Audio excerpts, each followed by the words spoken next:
3, 2, 1. You're watching TKO Takeover. We are here to help you with your everyday needs. To share your Netflix account with someone, you can add a new profile to your subscription. Begin by opening your preferred web browser and navigating to netflix.com. Log into your account if you're not already signed in. Once on your account page, click the Add Profile button. Enter a name for the new profile, and if it's for a child, check the box labeled Kid before clicking Continue. To further customize the profile, click Manage Profiles and then select the pencil icon on the new profile. From here, you can update settings and personalize the profile by selecting a unique profile icon.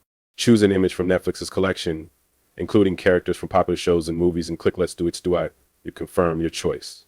You can also set a unique handle for Netflix games, adjust maturity settings, and modify autoplay controls. After customizing, click Save to finalize the changes. Remember, you can have up to 5 profiles on one account. However, if the person sharing your account resides outside your household, you may need to purchase an additional member slot. Following these steps will enable you to share your Netflix subscription seamlessly.